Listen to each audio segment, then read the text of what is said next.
This is the moment the signal died. If you were watching Fox News last night at 9 p.m. Eastern, you witnessed something that hasn't happened in 10 years. You witnessed the end of the symbiotic relationship that built the modern American right. President Trump was standing at the podium in the briefing room, red-faced, shouting about law and order, and trying to justify the catastrophic events that had just unfolded in Dallas. He was mid-sentence railing against criminal pastors and sanctuary cities when the unthinkable happened. For 3 seconds, there was dead air. No sound, no image, just the void. And when the picture came back, it wasn't the President of the United States. It wasn't the White House seal. It was the Fox News studio in New York. And the anchor, visibly shaken, holding a piece of paper that was trembling in his hand, looked directly into the camera and said 5 words that broke the MAGA coalition forever. "We cannot show you this." He didn't say, "We are having technical difficulties." He didn't say, "We lost the feed." He said, "We cannot show you this." Why? Because what the president was defending and what the Murdoch empire has decided it can no longer defend was the turning of an American house of worship into a literal war zone. As of this morning, Thursday, January 29th, 2026, the truce is over. Rupert and Lachlan Murdoch have pressed the nuclear button on the Trump presidency. The New York Post cover this morning is not a pun. It is not a joke. It is a single black and white photo of a tear-gassed child being carried out of a church with one word in blood red font: unforgivable. The Wall Street Journal Editorial Board has called for the president's resignation. And Donald Trump, he is currently locked in the residence, reportedly smashing electronics, trying to call into Fox and Friends, only to find that his number, the most famous number in the world, has been blocked. In this deep dive special report, we are going to break down the Holy Grace massacre in Dallas that forced Fox to turn. We are going to analyze the Murdoch calculus, why they chose this moment not to execute the betrayal. And we are going to look at the terrifying reality of a president who has lost his megaphone, his money, and his mind all in the same week. The king has no clothes, and now he has no camera. To understand the media betrayal, you have to understand the violence that triggered it. This wasn't a standard ICE raid. Pause. This was a siege. The target was the Holy Grace Tabernacle in Dallas, Texas. This is not a liberal church. This is not a woke institution. It is a massive, conservative, evangelical megachurch with 15,000 members. It is the heart of the Texas GOP base. Pastor Jeremiah Walz has prayed with Trump in the Oval Office. But Pastor Walz had a secret. For the last 6 months, as the mass deportation raids intensified, he had opened the church's massive basement gymnasium to shelter undocumented families, mostly mothers and children who were terrified of the Trump force squads. He called it the Jericho Sanctuary. Yesterday afternoon at 4:30 p.m., the Federal Rapid Response Team, the same unit that shot Sarah Jenkins in Minneapolis, arrived. They didn't knock. They didn't serve a warrant to the church elders. They used an armored personnel carrier, APC, to breach the front gates of the church complex while the youth choir was practicing. Witnesses describe a scene of absolute chaos. 50 federal agents in tactical gear stormed the sanctuary. When the church security team, mostly retired cops, tried to stop them, the feds didn't de-escalate. They fired flashbang grenades into the narthex. The smoke filled the main hall. The choir kids, ages 8 to 12, began screaming. Pastor Walz ran out to the steps holding a Bible, begging them to stop. "This is holy ground," he screamed on the live stream that was broadcasting the choir practice. An agent struck him in the face with the butt of a rifle. The pastor went down, bleeding from the head. But the worst was yet to come. The agents breached the basement. They used tear gas in an enclosed space filled with women and toddlers. Panic ensued. A stampede toward the single exit. Dozens were trampled. 3 children are currently in critical condition at Parkland Memorial Hospital with crushed chests and chemical burns in their lungs. The The visuals were apocalyptic. Nuns being handcuffed, children vomiting from gas on the church lawn, the pastor, a pillar of the community, being dragged away in zip ties, his face covered in blood, while the agents tore down the wooden cross in the lobby to make room for the IR tactical gear. This wasn't law enforcement, it was sacrilege. And it happened live on the church's Facebook feed, which was quickly picked up by local news and then by Fox. Now let's go inside the headquarters of Fox News in New York. Sarcastic. Usually when a story like this breaks, the spin room goes into overdrive. The pastor was harboring criminals. The agents were attacked first. It's the Democrats' fault for open borders. But last night, the spin didn't work. Why? Because the victims were evangelicals. The people in that church were Fox News viewers. The pastor was a Fox News guest. You cannot spin an attack on your own audience.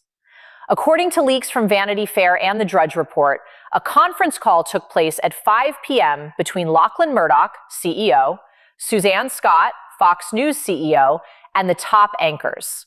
Lachlan Murdoch reportedly said, "We are not defending this. This is a bridge too far. He attacked a church in Texas. If we defend this, we lose the Christians." It was a cold, calculated business decision. They looked at the Japan crash, which hurt their advertisers.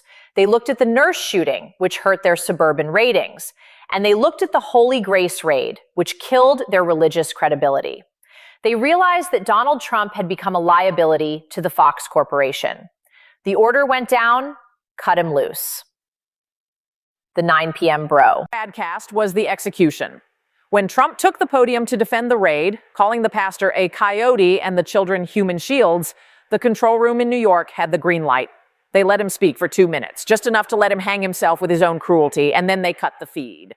The anchor's monologue that followed will go down in history. Ladies and gentlemen, what we just saw in Dallas is not law enforcement. It is not conservative. It is a violation of the sanctity of the church, and it is a violation of the American conscience. We cannot, in good faith, broadcast the president's defense of the indefensible. He didn't blame the deep state. He blamed the president. It was the first time in 10 years that Fox News officially broke with the MAGA narrative on a breaking news story. The shockwave was instantaneous. If Fox News was the slap in the face, the print media was the knife in the back. The Murdoch empire is coordinated. When they move as a phalanx. The New York Post. This is Trump's favorite paper. He reads it every morning. It is his hometown tabloid. Today's cover is devastating. Unforgivable. The subheadline, Trump's goons gas kids in church raid. Passed Or beaten, president laughs, enough. The editorial inside is titled "The Madman in the High Tower." It calls him unhinged, dangerous, and unworthy of the office. It brings up the asset seizure, mocking him as a fake billionaire who destroys churches because he can't build anything himself. The Wall Street Journal. This is the voice of the money. The editorial board, which has been skeptical of Trump's tariffs but supportive of his judges, went full scorched earth. Headline, "The End of Order." The text reads, "A president who cannot distinguish between a drug cartel and a Sunday school is not fit to command the executive branch. The raid in Dallas was a gross abuse of federal power that violates the core tenets of religious liberty. Combined with the economic malpractice of the Japan crisis, Mr. Trump has proven himself to be an agent of chaos. The Republican Party must intervene before there is nothing left to save." They didn't just criticize the raid, they linked it to the economy. They are telling the donors he is bad for business and bad for religion. Dump him. This is the signal the Senate Republicans were waiting for. Mitch McConnell's successor doesn't take orders from Trump. He takes orders from the Wall Street Journal edit. Oriole page. Now that the Journal has turned, the Senate is free to turn. Size. The reaction inside the White House was, predictably, nuclear. We have sources in the West Wing telling us about the scene in the residence last night. Trump was watching Fox when the feed cut. He thought the TV was broken. He threw the remote. When the anchor started criticizing him, he went pale. He screamed, shouting, "Get Lachlan on the phone! Get Hannity!" He tried to call. And this is the detail that is driving him insane. They didn't pick up. For 10 years, Donald Trump has had a direct line to the Fox hosts. He could call into the shows live. He was the executive producer-in-chief. Last night, he was sent to voicemail. He tried to call the control room. Blocked. He tried to call Rupert Murdoch's personal cell. Disconnected. The realization hit him. He has been deplatformed by his own propaganda machine. Without Fox, he cannot reach the boomer base. He cannot spin the narrative. He is just a man shouting at a camera that isn't broadcasting. So he went to Truth Social. At 11 p.m., the posts started. The globalist Murdochs have betrayed the movement. They are working for the Democrats. Lachlan is a rhino. Fox is dead. Watch OAN. Watch Newsmax. He posted the personal phone number of the Fox anchor who cut him off, which was quickly taken down by moderators. Yes, even Truth. Social moderators are panicking. But here is the problem. OAN and Newsmax have 10% of the audience of Fox, and Truth Social is an echo chamber. He needs Fox to reach the swing voters. He needs Fox to reach the donors. By declaring war on Fox, he is severing his own jugular vein. Why did Fox do it? Why take the risk? Because of the evangelical fracture. The Holy Grace raid was a strategic error of titanic proportions. Trump assumed the evangelicals would stick with him no matter what. He gave them the Supreme Court. He thought he owned them. But attacking a church crossed the line of God versus Caesar. We are seeing prominent evangelical leaders, Franklin Graham types, the people who laid hands on him in 2016, issuing statements of condemnation. The state has no right to enter the house of God with weapons. Tear gassing children in a sanctuary is an act of evil. Fox News saw this data. They saw the internal polling. If they defended the raid, they would lose the Bible Belt. If they attacked Trump, they might lose the MAGA diehards, but they would keep the churchgoers. They chose the church. This creates a split in the Republican base that cannot be healed. On one side, the Trump or death cultists who think the pastor was a traitor. On the other side, the family values voters who are horrified. By the violence. Pause.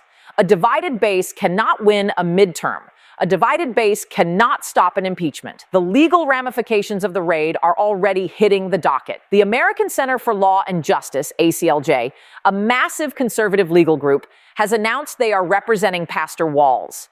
They are suing the federal government for violation of the First Amendment, free exercise of religion, violation of the Fourth Amendment, unreasonable search and seizure, excessive force. This isn't the ACLU suing Trump. This is his own lawyers suing him. Jay Sekulow, who defended Trump in the first impeachment, is now giving press conferences condemning the raid. The Constitution does not end where the president's ego begins, Sekulow said this morning. This lawsuit will drag out. We will see discovery. We will see body cam footage of agents hitting a pastor. Every day this is in the news is a day Trump loses support. And Fox News will cover the lawsuit. They will cover it as a religious liberty crusade against a tyrannical government. Trump has handed them the perfect narrative to destroy him with conservative talking points. Let's look at the business side. Fox Corporation stock has been volatile. Advertisers were getting nervous about the Civil War rhetoric. MyPillow ads aren't enough to sustain a network. They need pharma. They need auto. Those advertisers don't want to be associated with a nurse killer. Are a church raider. Lachlan Murdoch is a businessman. He sees the wipeout poll. He sees the Make America Go Away movement. Size. He knows Trump is a sinking asset. The goal of Fox is not to elect Trump. The goal of Fox is to make money. Trump used to be good for business. Now he is bad for business. The Japan crash hurt Fox's bottom line too. The calculation was simple. Dump the toxic asset before he takes the network down with him. They are pivoting to the next generation. Watch who they book tonight. DeSantis, Kemp, Youngkin, the sane Republicans. They are auditioning the replacement. They are telling the audience, Trump was great, but he's lost his way. Here is the new guy. There is a rumor of a hot mic recording from the Fox control room during the blackout. Audio supposedly leaked to The Intercept captures the producers shouting, "Cut him! Cut him now! He's calling the pastor a terrorist! We can't air this!" Sir, the White House is calling. Tell them to go to hell. We are not airing a manifesto. If this audio is authenticated, it proves that the break was emotional and immediate. It wasn't just a corporate memo. It was human disgust. The producers in that booth have a line. Trump crossed it. It humanizes the media machine. Even the propaganda arm has a breaking point. We need to analyze the footage from inside the church. It looks like Gaza. It looks like Ukraine. Pews overturned, stained glass shattered by rubber bullets, a baptismal font knocked over, water mixing with blood on the floor. This imagery is potent. For conservative Americans, the church is the center of life. Seeing it desecrated by federal agents wearing police patches breaks the back the blue conditioning. They can't back this blue. This forces a cognitive dissonance that breaks the MAGA spell. If the police are attacking the church, are the police the bad guys? Once you ask that question, the whole worldview crumbles. So, where are we? Trump is in the bunker. His Twitter is shouting into the void. His TV network has turned on him. His paper has turned on him. His church has turned on him. He is the most famous man in the world, and he has never been more invisible.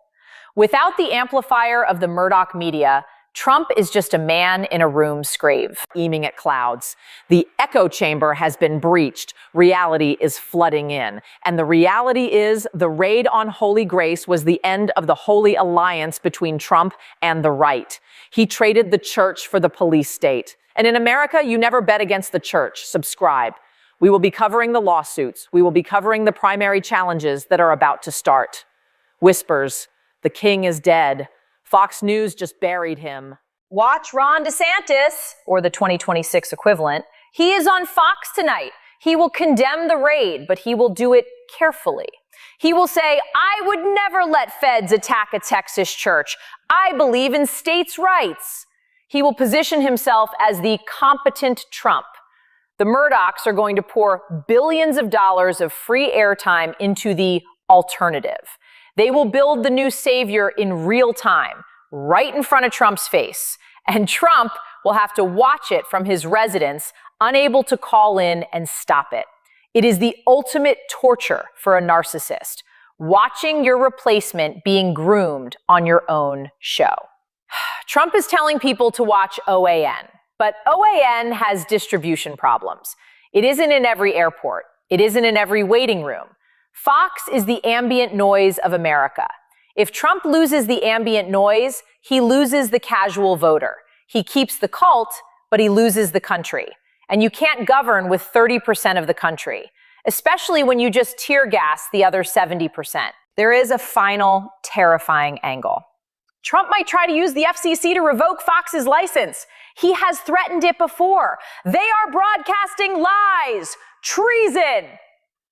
If he tries to shut down a major news network because they criticized him, that is the end of the First Amendment.